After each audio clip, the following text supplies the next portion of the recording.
Povo, quem está acompanhando aí o canal e o nosso grupo do Telegram sabe que eu estou em viagem e eu tenho que publicar o vídeo da sexta-feira fazendo a resolução dos exercícios que a gente tratou nos nossos simuladinhos. Eu vou gravar esse vídeo aqui mesmo, no improviso. Eu espero que vocês compreendam, mas ficou bem legal. Mandem aí seus comentários, tá bom? Um abraço para vocês e fiquem com o vídeo. Falou! Galerinha, então assim, ó, a primeira questão que o povo lá do grupo do Telegram me disse que teve uma certa dificuldade foi a questão do número 2. Vocês vão ver que ela não é tão complicada quanto parece. Vamos lá. Olha só.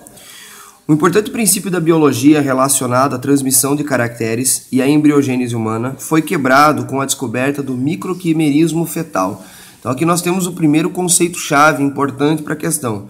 Microquimerismo fetal. Sublinha aí quem está fazendo o exercício junto comigo.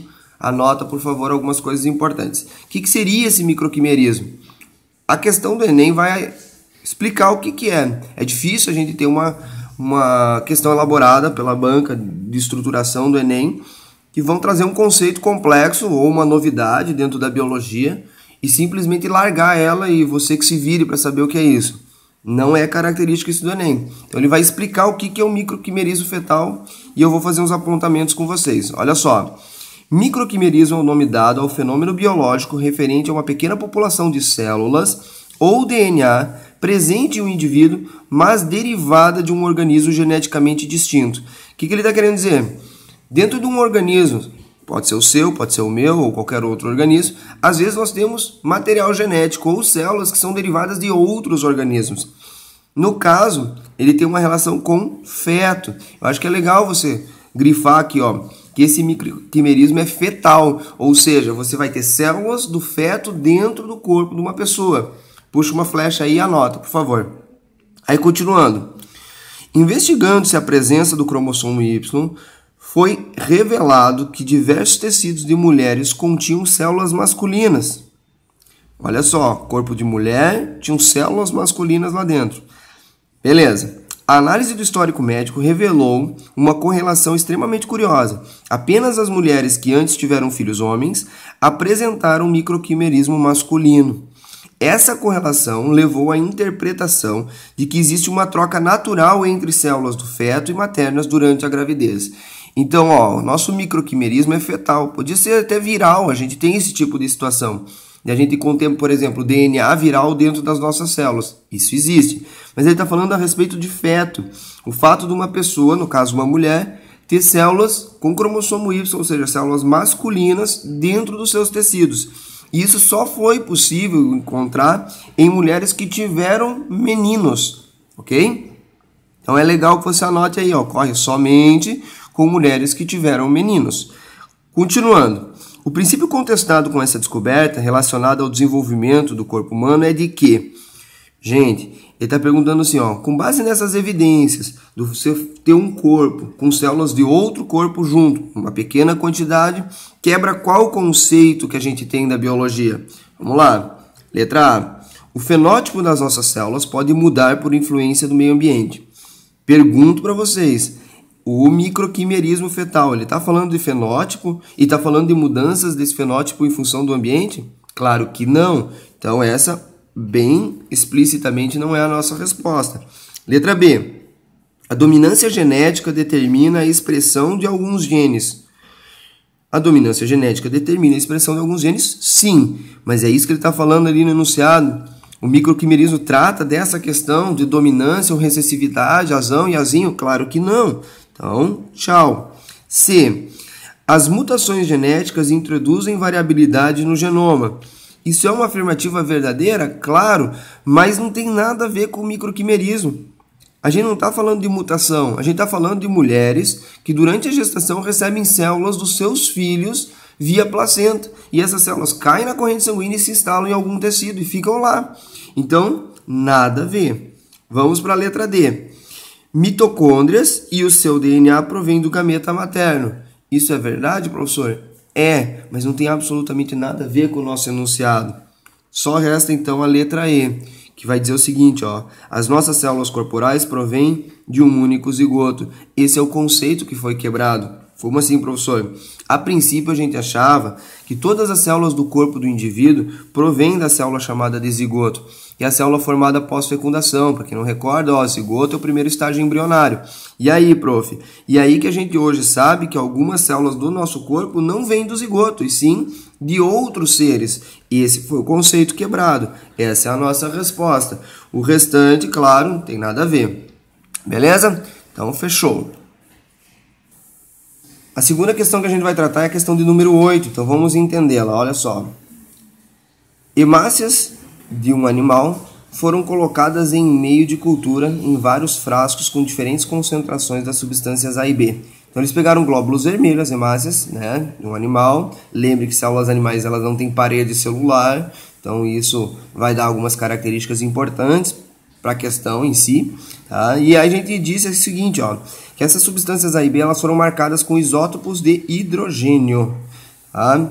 E isso quer dizer o que, professor? A gente usa isótopos, pessoal, para saber aonde que uma molécula está. Então você pega, por exemplo, glicose. Eu quero saber aonde que está a glicose no meu corpo.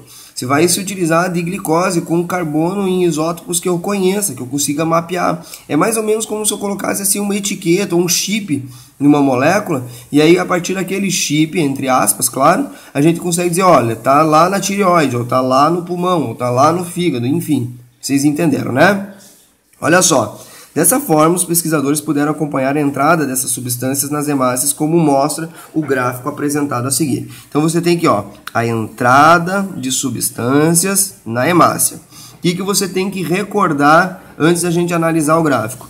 Gente, o processo de difusão que a gente viu na Flash Dica durante a semana aí, ele diz que a gente tem uma passagem de solutos, tá? Solutos, do meio mais concentrado para o meio menos concentrado. Então você largou uma hemácia, imagine aqui, ó, a hemácia, num meio que a gente tem muita glicose. Então, cheio de glicose aqui, ó, pá. A tendência, gente, é sempre que a gente tenha um equilíbrio entre os dois lados da membrana. Então, a tendência seria da glicose do lado de fora entrar para o lado de dentro da hemácia, porque a gente tem muita dessa substância no ambiente externo. Isso vale para aminoácido, isso vale para vitaminas, tá? E claro, isso depende também do tipo de célula e se ela pode receber aquele tipo de composto.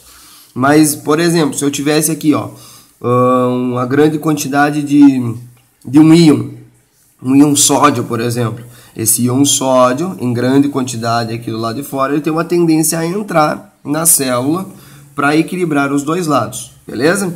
Quanto mais a gente tem concentrado essa substância aqui no meio extracelular, a princípio maior é a velocidade com que esses compostos entram. É mais ou menos o seguinte, ó, se você tiver 1 milhão de pessoas querendo entrar no lugar, as pessoas vão entrar o mais rápido possível, vão se aglomerando e vão entrando na medida do possível. Agora, se você tem 2, 3 pessoas do lado de fora, elas não têm pressa, elas podem entrar tranquilamente, então a velocidade vai ser menor. Vamos lá. Agora, analisando o gráfico. Sempre, ó, a prova do Enem, analise primeiro os eixos, para você não fazer bobeira na hora da questão. Então, você tem velocidade de transporte aqui no eixo Y e você tem concentração no meio extracelular no eixo X. O que a gente já consegue inferir? Olha o gráfico A. À medida que você tem maior concentração da substância no meio extracelular, isso vai aumentando a velocidade com que os compostos vão entrando na hemácia. E isso ocorre com a substância A. Na substância B, a gente tem algo similar, tá? Mas olha só, a velocidade vai aumentando, aumentando, aumentando, aumentando, aumentando, chega a um determinado ponto que atingimos um limite, tá? E por que ocorre esse limite, professor? Isso tem relação com os transportes passivos do tipo difusão. A difusão, conforme a gente viu lá na Flash Dica, ela pode ser simples ou ela pode ser facilitada. Quando que a gente tem difusão simples? Quando você tem moléculas pequenininhas e de característica apolar. Então, você tem lá, por exemplo, um glóbulo vermelho, e aí você quer enfiar dentro desse glóbulo vermelho ou de qualquer outro composto o oxigênio. Pô, o oxigênio, gás, oxigênio O2, é uma molécula apolar e ela é pequena. Esse tipo de molécula consegue passar diretamente pela membrana. Então, você tem a bicamada fosfolipídica, um composto como o O2, ó, ele vai passar diretamente pela bicamada fosfolipídica. Agora, se os compostos são maiores, por exemplo, um aminoácido, por exemplo, a glicose, aí eles vão precisar de uma proteína facilitadora. Desenhei a proteína aqui para vocês. Imagine que eu tenho a glicose e essa glicose vai passar para o lado de dentro. Então, como a glicose é uma molécula grande, que não passaria pela bicamada fosfolipídica, então ela vai passar por dentro de uma proteína facilitadora, nós temos um transporte facilitado. O que está ocorrendo nesses dois gráficos é justamente isso que eu acabei de explicar. Como a entrada de moléculas grandes depende de proteínas facilitadoras, chega um determinado momento que a velocidade de entrada dessas substâncias atinge um limite porque você não tem mais proteína disponível. É como se você tivesse assim, ó, numa casa você tem 5 portas para entrar e tem 1 milhão de pessoas para querer entrar nessa casa. Pô, vai chegar uma hora que vai saturar as portas e vai ter que se formar filas para cada uma dessas 5 portas e a velocidade vai atingir o seu patamar, o seu limite, ela vai ficar constante. O que vai dar a entender nas nossas respostas? Olha só, assinale a alternativa correta. Letra A. A substância A difunde-se livremente através da membrana. Isso, substância A passa diretamente pela membrana. A gente tem um processo de difusão simples, tá? Muito bem. Já a substância B entra na célula por um transportador que, ao se saturar, mantém constante a velocidade de transporte através da membrana. Então vai, ó, entrando.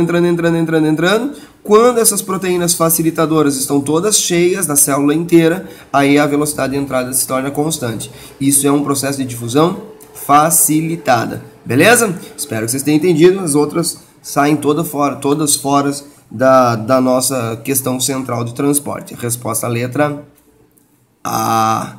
Lê?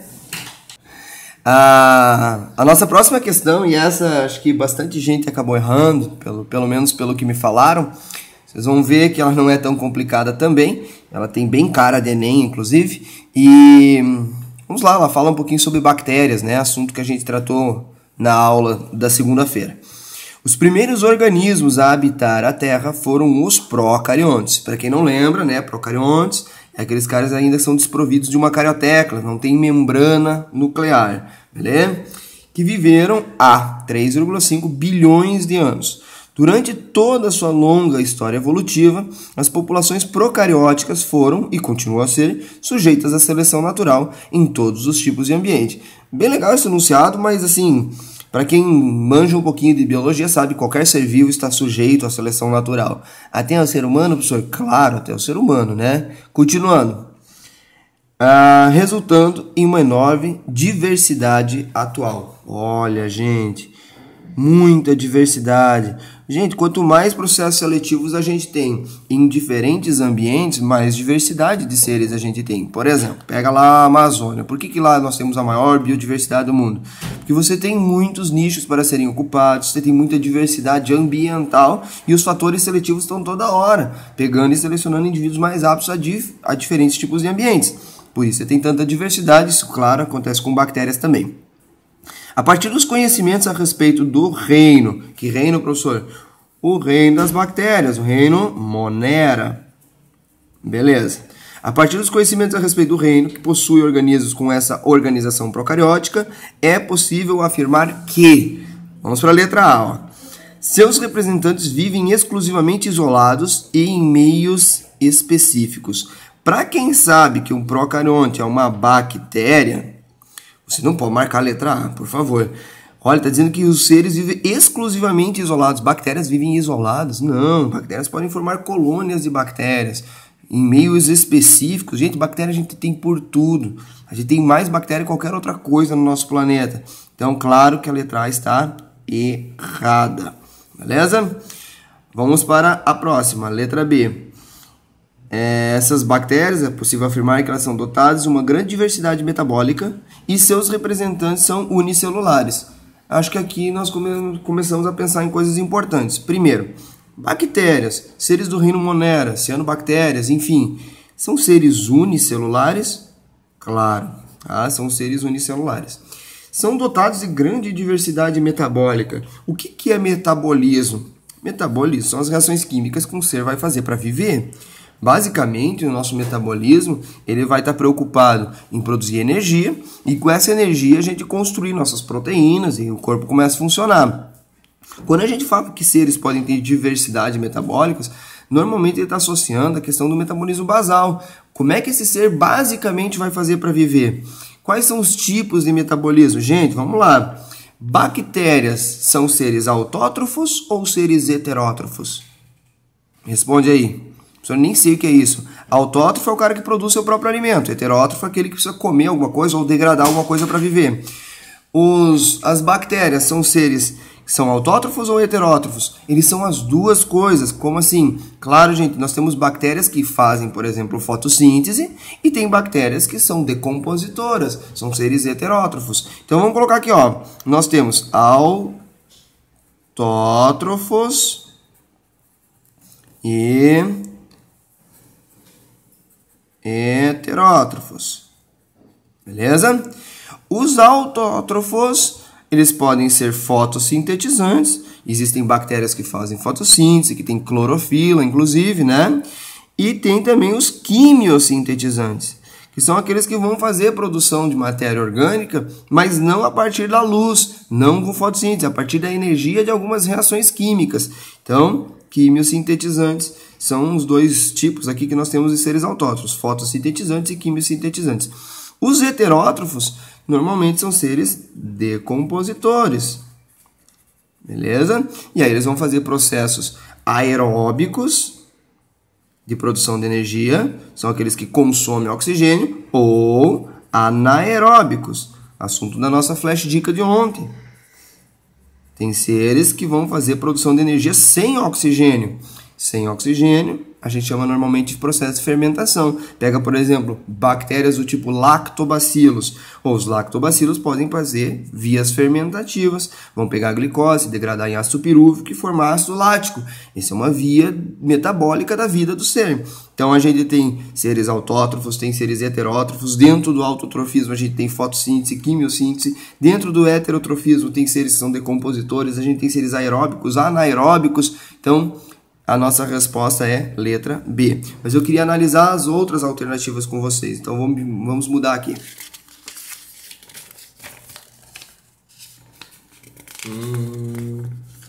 Ó, usando de base um livro da história da arte da minha irmã. Que legal, né? Vamos lá. C. Seus representantes possuem DNA circular, ribossomos 80S e parede celular. Teve muita gente que ficou confusa com relação a essa C. Normalmente o Enem não vai cobrar algo tão específico. E se aparecer coisa específica no Enem, normalmente não é a nossa resposta. Está querendo confundir o aluno. Vamos lá. São representantes que possuem DNA circular? DNA circular é característico dos moneras. Moneras têm DNA circular. Ribossomos 80S, professor, eu não sei o que é isso. Gente, não bate a cabeça com coisa que é complexa. O Enem não vai querer saber disso, mas os ribossomos 80S, que tem uma estrutura tridimensional um pouquinho mais complexa, são características de seres eucariontes, certo? E não dos procariontes, que são os caras que a gente está analisando.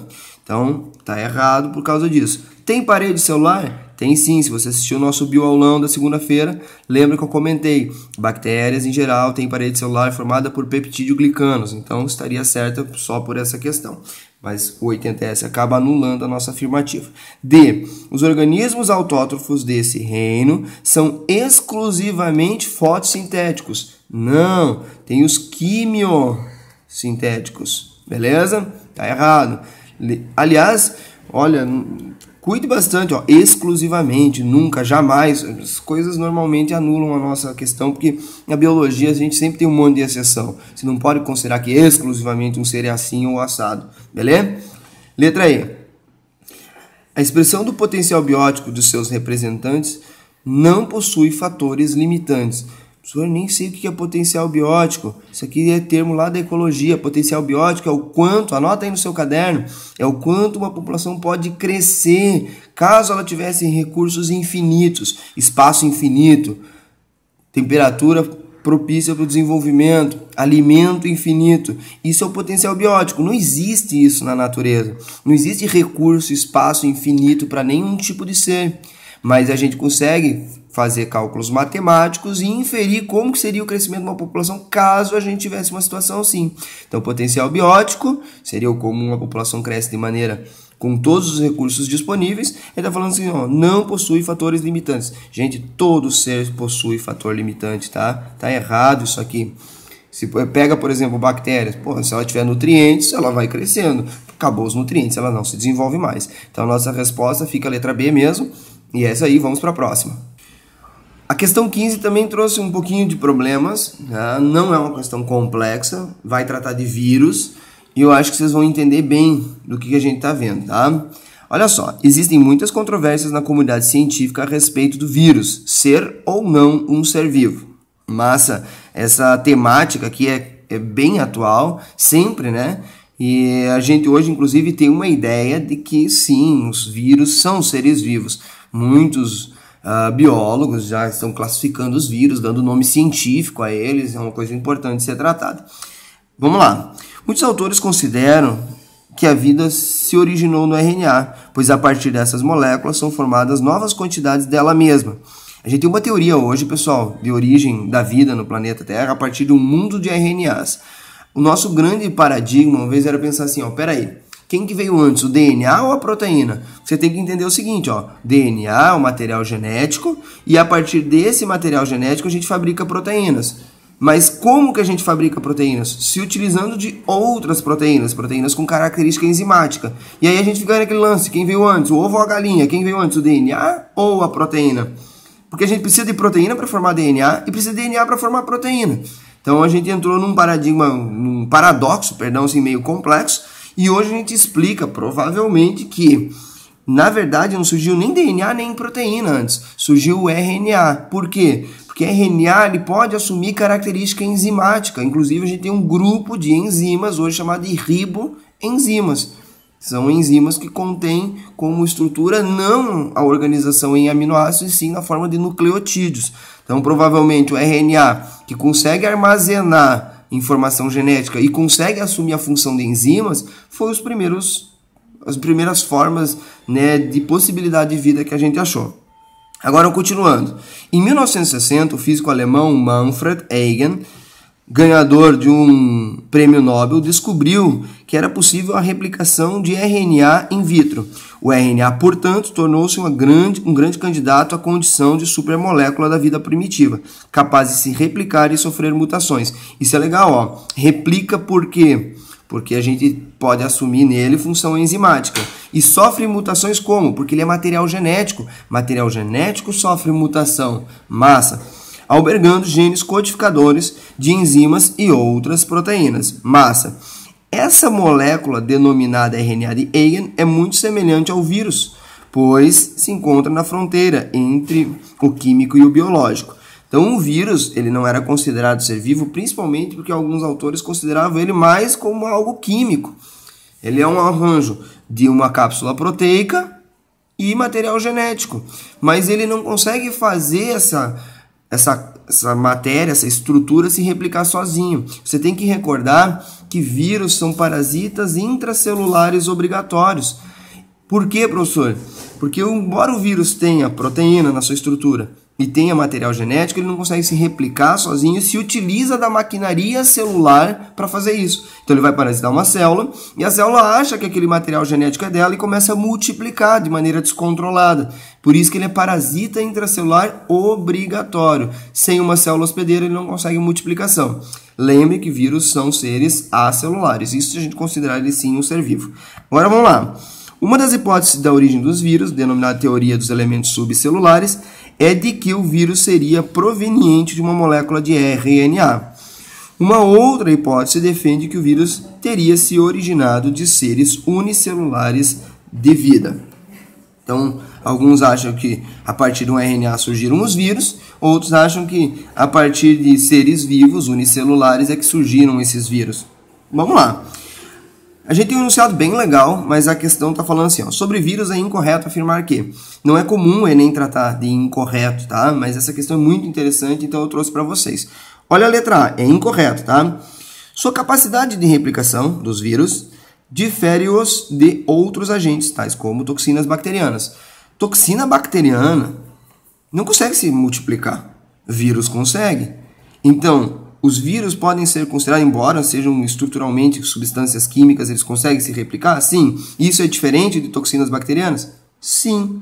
Tá? Então, a nossa primeira está correta. Não é para marcar essa. B. Possui uma estrutura protetora de seu material genético, que é ausente nos plasmídeos, molécula de DNA circular. Pessoal, molécula de DNA circular a gente encontra em bactérias, tá? E a gente não vai ter as estruturas protetoras do vírus presentes em estruturas de plasmídeos, de DNA de bactéria. Então, bactéria não vai codificar uma estrutura chamada de capsídeo viral. Então, o capsídeo viral não é uma estrutura que a gente tem em bactérias. Não ocorre em moléculas de DNA circular. Lembrem, seres procariontes têm DNA circular. Letra C. Então tá certa, tá? Certinha. Letra C. Apesar de terem a capacidade de se replicar, os vírus se replicam, massa, não possuem um aparato enzimático suficiente para a replicação, necessitando assim da maquinaria celular para completar o seu ciclo reprodutivo, o que os torna parasitas intracelulares obrigatórios. Foi isso que eu falei antes. O vírus precisa da máquina celular para poder se replicar, então ele é dependente obrigatoriamente de uma célula. Massa também, tá certa, letra C. D. O genoma viral pode ser somente de DNA. Gente, somente tem nada a ver com o Enem, né? Pô, gente, tem tanta exceção na biologia, como somente de DNA? O enunciado está falando que provavelmente os vírus surgiram de RNA. Como é que eu estou falando aqui, ó? Que um vírus pode ser somente DNA. Tá errado isso aqui, ok? A gente inclusive tem vírus de RNA. Aí esse vírus de RNA ele pode ser de cadeia simples, pode ser de cadeia dupla. Pode ter, professor, RNA fita dupla? Pode. Opa, deixa eu jogar para baixo aqui, ó. Nós temos RNA fita simples e fita dupla. E o DNA, professor? O DNA no vírus também pode ser de fita simples ou fita dupla. Então a gente tem vírus que contém RNA, por exemplo, o vírus da gripe é um vírus de RNA. Você pega, por exemplo, o vírus do HIV, é um vírus de RNA. Agora tem outros vírus, por exemplo, o vírus do resfriado, é um vírus de DNA. Então a gente tem essas duas possibilidades. E existe o grupo dos citomegalovírus. Esses citomegalovírus podem ter RNA e DNA ao mesmo tempo. Cuidado com isso aí, ó. A gente aprende que vírus ou tem RNA ou tem DNA. É um processo de exclusão, ou tem um ou tem outro. Existem exceções hoje. Uma delas está aqui no restante da questão, ó. Com exceção do mimivírus, que apresenta o seu genoma os dois ciclos nucleicos, DNA e RNA. Teve muita gente que deixou de marcar essa afirmativa porque leu isso aqui, ó. Tem vírus que tem DNA e RNA, eu já ouvi falar disso. O citomegalovírus, o mimivírus. Beleza, isso está certo. O que deixa a afirmativa errada? O somente DNA, porque pode ter os dois também, né? Pode ter DNA, pode ter RNA. Então, essa é a nossa errada. Portanto, marque a letra D. Olha a letra E, ó. Podem ser envoltos por membrana plasmática proveniente da lise de células hospedeiras. Isso é muito comum, a gente encontrar ao redor da cápsula viral uma membrana plasmática. Essa membrana não é do vírus, não é produzida a partir do DNA viral ou do RNA viral. Ela é tirada das células hospedeiras. Quando o vírus se multiplica dentro da célula, uma hora ele vai romper essa célula. E quando eles se rompem, quando a célula rompe, o vírus vai ser largado no ambiente ou no meio onde ele está e ele acaba roubando membranas plasmáticas dessa célula que ele acabou de romper. Inclusive, é legal você anotar aí, ó, que essa membrana plasmática que vem do rompimento, lise é rompimento da célula hospedeira, a gente chama de envelope viral. Beleza? Então a letra E está certa, a nossa resposta vai ser letra D. Ok, pessoal? Um grande abraço para todos, eu peço desculpa aí pela nossa gambiarra, pelo nosso enjambre aqui para poder fazer as questões, mas espero que vocês tenham gostado. Um grande abraço e tchau!